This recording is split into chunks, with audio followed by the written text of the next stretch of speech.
I'm taking care of a local farm for a few weeks. They left me a strange set of rules.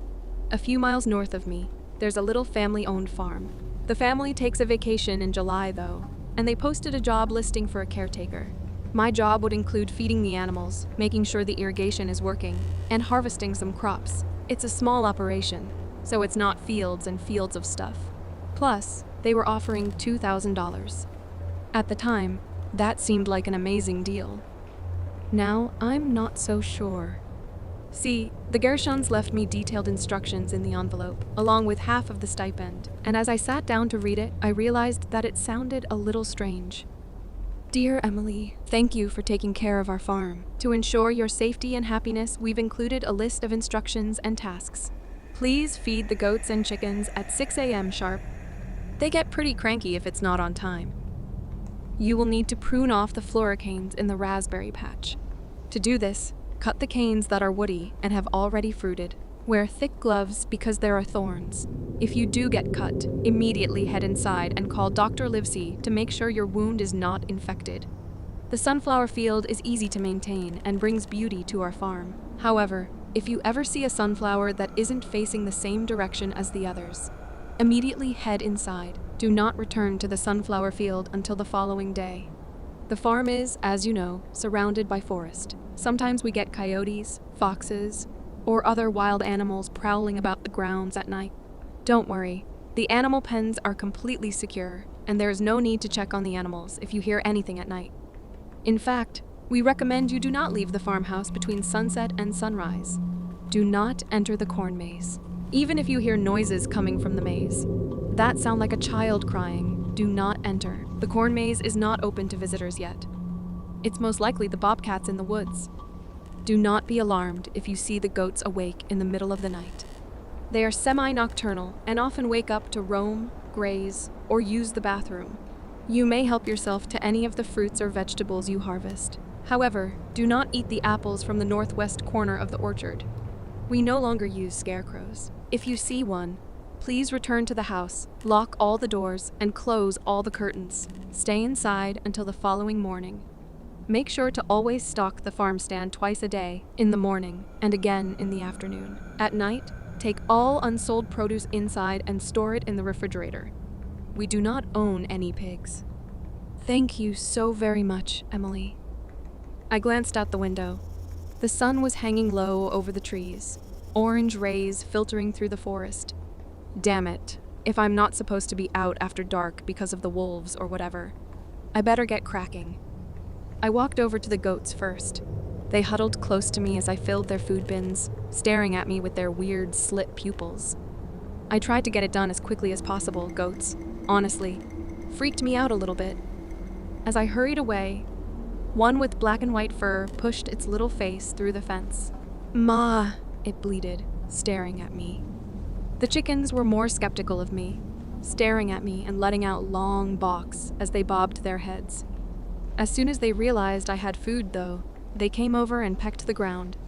They were pretty cute, actually. I locked the gate and turned back towards the house. I froze. Across the field from me stood the field of sunflowers, bright golden petals and dark centers, swaying slightly in the wind. But while all of them tilted away from me, facing the dying sun, one of them near the edge of the field was instead facing me. I stared at its pitch-black center. Didn't the note say something about that? Go inside, if one of the sunflowers is pointing a different way. I locked up the chicken gate. Then I strode across the grass towards the old farmhouse, still carrying the bag of chicken feed. I was halfway to the house when I turned around again. I wish I hadn't. The sunflower was still facing me, even though, based on my path, it shouldn't have been. I picked up my pace towards the house. Oh, come on. What do you think's gonna happen? That sunflower is gonna chase after you and murder you?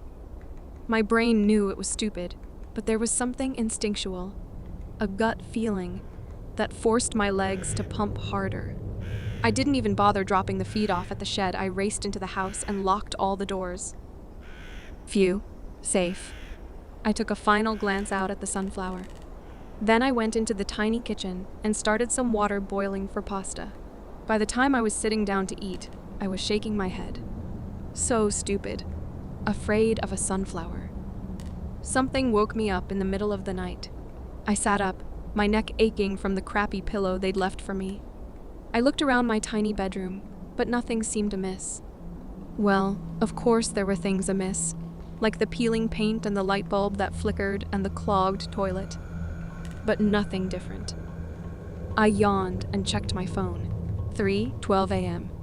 Sighing, I settled back into sleep. But before I drifted off, I heard it. A small, high-pitched noise, coming from outside. I slowly forced myself out of bed and walked over to the window. Underneath me, the farm sprawled out into the darkness, but it was distorted in the old glass, shapes and colors bleeding into each other like running paint.